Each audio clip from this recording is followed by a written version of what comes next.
የእግዚአብሔርን ድምጽ መስማት እፈልጋለሁ ግን እየሰማው አይደለም ይሉኛል በጣም ብዙ ሰዎች። በእያንዳንዱ በማደርገው ነገር ላይ የእግዚአብሔርን ፈቃድ ማወቅ እፈልጋለሁ። እግዚአብሔር ግን እሺም አይለኝም እምቢም አይለኝም። ምንድነው ማድረግ የምችለው ይሉኛል። የመጀመሪያ ማወቅ ያለብን ነገር ስለ እግዚአብሔር ድምጽ መጽሐፍ ቅዱስ ላይ እግዚአብሔር ሲናገር እግዚአብሔር በአንድም በሌላ መንገድ ይናገራል፣ ሰው ግን አያስተውልም ነው የሚለው። አሁን እግዚአብሔር አይናገርም አይልም።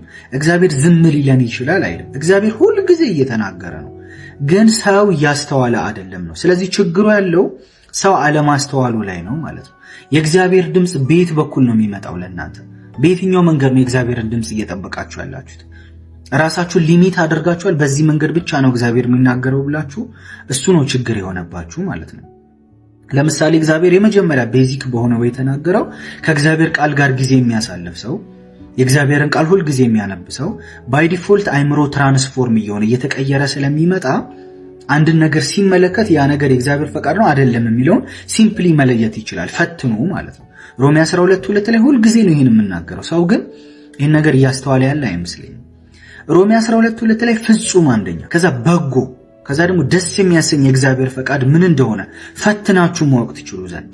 ስለዚህ ፈትናለሁ ማለት ነው። አንድን ነገር ሳይ ፈትነውና ያ ነገር የእግዚአብሔር ፈቃድ ነው አይደለም የሚለውን ኢሚዲየትሊ ማወቅ እችላለሁ። ሌላ ነገር ሳልሰማ ኦዲብል የሆነ ድምጽ ሳልሰማ አይቼው ብቻ ፈትኘው ይሄ ነገር የእግዚአብሔር ፈቃድ ነው አይደለም የሚለውን አውቃለሁ። እንዴት? በእግዚአብሔር ቃል አይምሮ ትራንስፎርም ከሆነ ማይንዴ ከተቀየረ ማለት ነው። ስለዚህ ሲምፕሊ አንድ ሰው በየጊዜው እግዚአብሔርን ቃል የሚያነብ ከሆነ ከእግዚአብሔር ቃል ጋር ጊዜ የሚያሳልፍ ከሆነ አይምሮ ትራንስፎርም ስለሚሆን ስለሚቀየር በቀላሉ የእግዚአብሔር ፈቃድ ምን እንደሆነ አንደርስታንድ ማድረግ ይችላል ማለት ነው። ከዛ ውጪ ብዙ ሰው የሰይጣንን ድምጽ መለየት አይከብደውም። በጣም ቀላል ነው ለሰው የሰይጣንን ድምጽ መለየት። አሁን የሆነ ኔጌቲቭ ሐሳብ አይምሯችሁ ላይ ሲመጣ ይሄማ የሰይጣን ነው ብላችሁ አይደንቲፋይ ታደርጉታላችሁ። የእግዚአብሔር ሐሳብ ሲመጣ በአይምሯችሁ ላይ የእግዚአብሔር መንፈስ ውስጥ ሆናችሁ ስትጸልዩ፣ ቸርች እየጸለያችሁ ወይ ቤት እየጸለያችሁ የሚመጣላችሁ ሐሳብስ እግዚአብሔር በዛም እየተናገራችሁ ይሆናል። ግን እሱን ሐሳብ እኔ ኳሊፋይ አይደለሁም፣ የእግዚአብሔርን ድምጽ ለመስማት ብቁ አይደለሁም ብላችሁ ሪጀክት እያደረጋችሁ ሊሆን ይችላል። ያን ነገር ስታስቡ የእግዚአብሔርን ፈቃድ ማወቅ የፈለጋችሁበትን ነገር ስታስቡ ውስጣችሁ ሮንግ የሆነ ስሜት የረብሻ ነገር እየተሰማችሁ ስቲል እሱን ድምጽ ኒግሌክት እያደረጋችሁ ይሆናል። ለነገርየው ካላችሁ ፍቅር የተነሳ ያን ነገር ኒግሌክት እያደረጋችሁ እየተዋችሁ ሊሆን ይችላል። የሆነ ነገር እንድታረጉ እግዚአብሔር ኢኒሺየት ሲያደርጋችሁ ሲያደፋፍራችሁ አይ ይሄማ ከእግዚአብሔር ባይሆንስ ከኔ ቢሆንስ እያላችሁ ኒግሌክት እያደረጋችሁም ሊሆን ይችላል።